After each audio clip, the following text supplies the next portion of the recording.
Mahmoud Khalil, welcome to the program. Thank you. Thank you for having me. Take me back to that day, which was awful for you and your family and all your friends and relatives and people watching, when they came to your house. I think it was nighttime, and we have some video, and seized you. You guys really don't need to be doing all of that. Yeah. Christian, it felt like kidnapping, having plainclothes agents follow me into the lobby of my building, a private space, threatening my wife with arrest if she wouldn't separate from me, refusing to answer any questions I have, refusing to produce a warrant arrest, and basically like saying all the wrong things, like that I have a student visa. They did not believe that I am a green card holder. So it literally felt like kidnapping, extrajudicial targeting. And for the next 24 or 30 hours, I was literally moved from one place to another like an object. So they took me to an office in New York, then in New Jersey, to Texas, then to Louisiana, which is literally 1,400 miles away from New York. So it would have been easier to fly from New York to London than actually take me to Louisiana. And probably more comfortable. Let me just ask you. Absolutely. Were you harmed at all at any time? Were you beaten? Were you rough-handed? Were you harmed? I was shackled all the time, shackled like this, and my ankles as well. It felt like I was criminal. I did not know what charges they have against me. And by the time I arrived in Louisiana, my leg was fully swallowed. I couldn't walk to enter the detention center. So it was very, very dehumanizing experience for someone who was not accused of any crime whatsoever. You say that because there's no charges, no formal charges against you, and you mentioned you're a green card holder, and that is a lawful permanent resident of the United States. Have you still got your green card? Have they taken it away, revoked it? They are in the process of revoking my green card. I still have it as like a lawful residency. And as you said, like the charges against me are immigration related. They are not criminal or that I did, or civil actually. It's just like that I am a foreign policy threat to the United States, the irony. Or they later added retaliatory charges that I misrepresented my green card application. Given that I submitted my green card application a year before my arrest, and it was approved by the same Department of Homeland Security. So let's talk about the accusations. You say it was, foreign policy related. Let's get it absolutely straight. President Trump on Truth Social called you, quote, a radical, foreign, pro-Hamas student. His spokeswoman, Carolyn Levitt, said that you were, quote, siding with terrorists. Why do you think they said that about you? And as we described when we introduced you, you were one of the student protest leaders in this very fraught situation of the war between Israel and Gaza on Columbia University campus. What did you think when they said that about you? It's absurd. It's basically to intimidate me. They want to conflate any speech for the right of Palestinians with a speech that's supporting terrorism, which is totally wrong. The protests were peaceful. We're asking a simple ask to stop Columbia University and the U.S. complicity in the genocide that's happening in Gaza. And that's why I see these accusations as intimidation. And that's why it did not. They did not succeed in court. I mean, as of yet. And it's just like to distract from what's really happening. They want to distract us from the U.S. support, unconditional support to Israel in its genocidal war in Gaza. This is what's happening, or what happened to me and to others. And it's a message that they want to make an example out of me, even if you are a legal resident, even if you are a citizen, actually, that we will find a way to come after you, to punish you, if you speak against what we want. Can I just ask you, because, you know, you're right in the middle of it, and you were a student leader, and as you say, the events that you were involved in were peaceful. You never masked yourself, I don't think. You never claimed to be, you know, Hamas or pro-Hamas.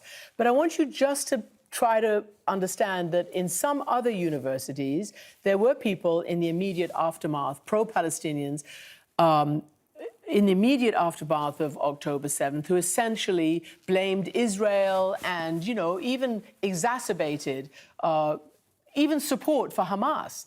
And I wonder whether you think, in retrospect, these protests were, the early ones, maybe even some on Columbia campus, were self-defeating and got you all in the kind of trouble that you're in now.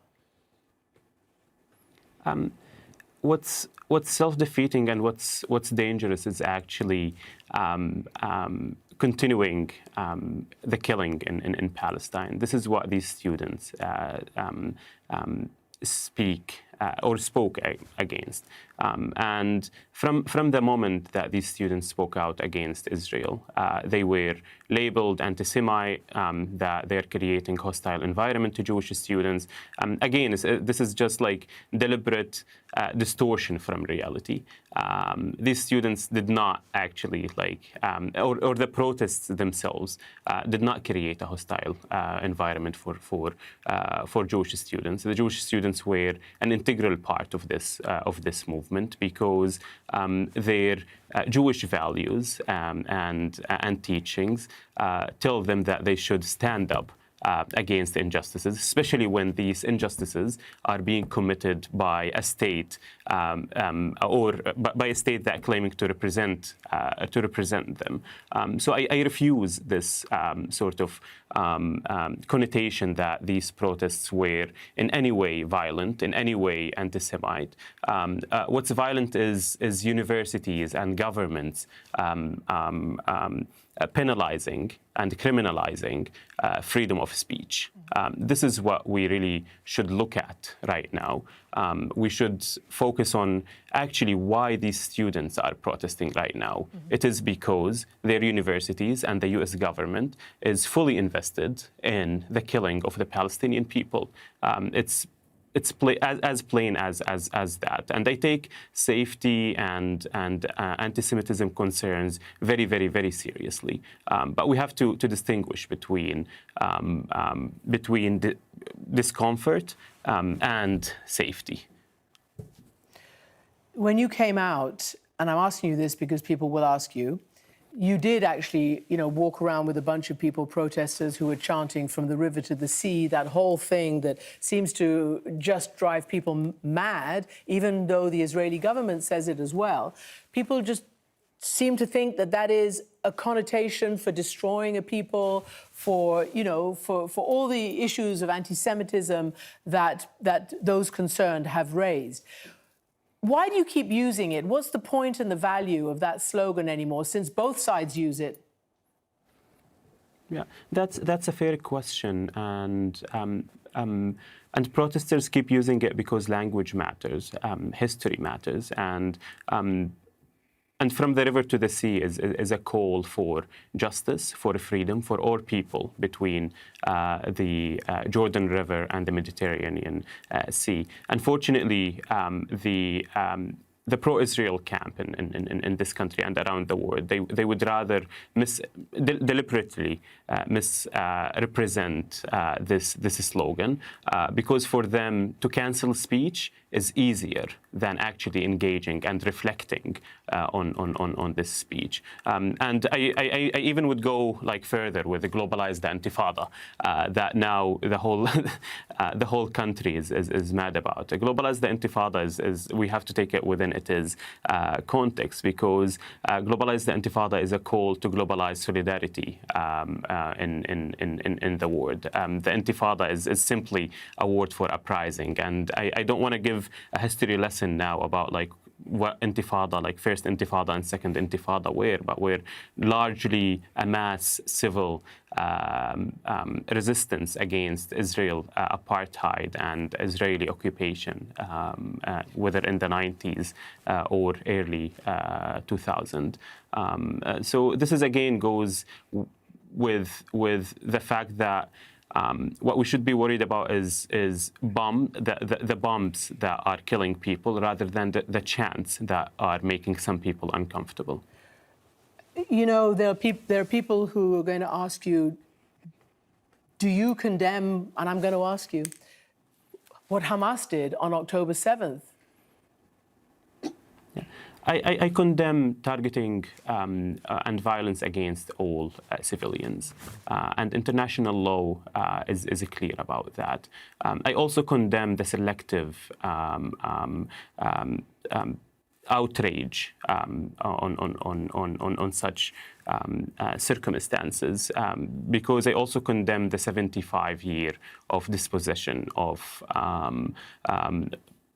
ethnic cleansing, of killing of Palestinians, and this is not just justification. It's really dealing with the root causes of the war against Palestinians.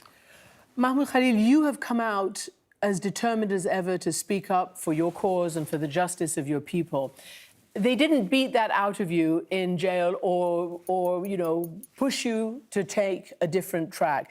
Tell me again what it was like in jail in terms of, I don't know, the food, the sleeping, the people who you were in there with. What was it like? And did you ever risk your spirit being broken? From the moment that I was detained, I knew that I would eventually prevail. What I simply did is protesting a genocide. In terms of conditions, and this is what I keep saying, the moment you enter such facilities, such ICE facilities, your rights literally stay outside. On the inside, as you would expect, the food was as close as could be to inedible.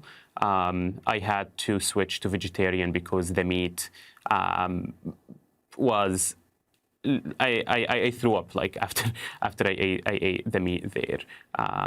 It was so cold. We had to ask for more blankets, but no one would answer our requests. A lot of people inside, like they don't know their rights. They're not allowed to question like ICE about like why you brought me here, because a lot of them were brought from the court. Literally, someone was in his court defending his case, asylum case, and was taken into custody from court. So there's a lot of dehumanization. The Trump administration is trying to paint all these like undocumented people as criminals. However, it's the opposite.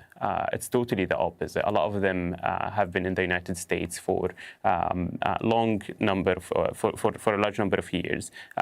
They have U.S. citizen like family members. Yet they feel that they are defeated. You missed the birth of your first child, a boy. Everybody was very concerned about your wife, who is an American citizen, there without you. What was that like? And then what was it like when you were first able to hold your child for the first time?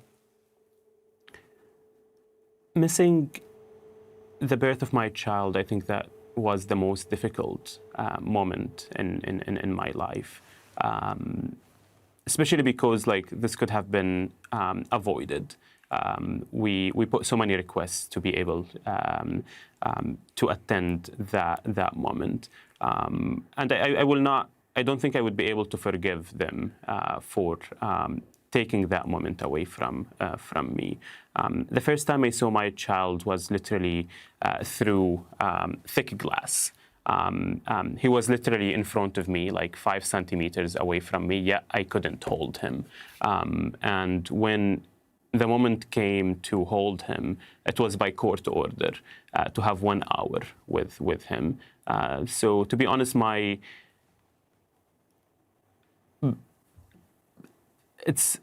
just can't describe that moment, and it's a combination of anger and happiness. I was happy that I was finally holding him in my hands, but at the same time angry at this system that deprives people from such important moments in their lives.